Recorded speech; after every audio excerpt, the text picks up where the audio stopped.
The Klopse are an integral part of Cape Townian culture, whereby each year brightly clothed troops march the streets and entertain the crowds as a celebration of the Tweede Nuwe Jaar. With their roots deeply embedded in colonial history, the Cape minstrels are a prime example of turning lemons into lemonade. The tradition of Tweede Nuwe Jaar was established by the slaves of the Cape more than a century ago, dating back to 1907.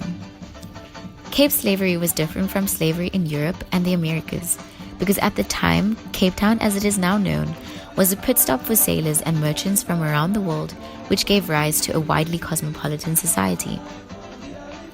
This diversity led to a multicultural slave population, majority of which came from Northern Africa and Asia. The mix of cultures from African and Asian slaves, together with that of the European colonizers, meant that slaves were eventually able to create an identity of their own, which dominated Cape societies. It was against this backdrop that the Tweede Nuwe Jaar celebration was born. This celebration was originally influenced by the Dutch festival, Magi, which takes place on the 5th or the 6th of January. In 1674, by order of the governor, slaves were for the first time allowed to participate in the celebration on January 2nd. They refrained from work and were offered clothing and tobacco. Furthermore, farmers would travel from inland with their slaves to spend time with relatives in the city. This formed the foundation on which Tweede Nuwe Jaar was developed. By the end of the 19th century, Cape Town was introduced to the American Blackface minstrels, which changed the way in which the New Year was celebrated. The American troops were made up of white comedians, singers, and musicians who would impersonate inhabitants of the South. They would do this by wearing eccentric clothing such as colorful tailcoats to mimic high society figures, and they would blacken their faces with burnt cork to imitate the African American slaves. The singing of Negro songs and playing of instruments were essential elements of their act.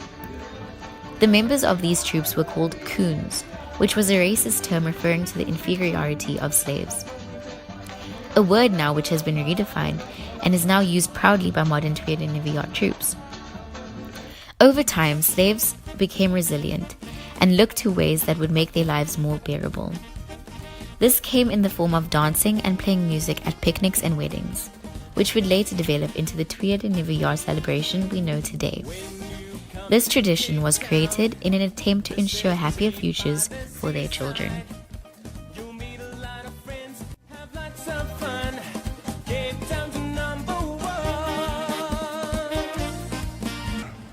Klopse is fun. You know, since I started out with the coons, I've met so many people that is now for the last 18 years that I've been friends with them, and they out of Klopse, we're still buddies. We go out together. Welcome to Cape Town. The Klopse is a body that's full of happiness, and New Year is a time of happiness, and we love to see everybody happy and smiles on their faces. Come on.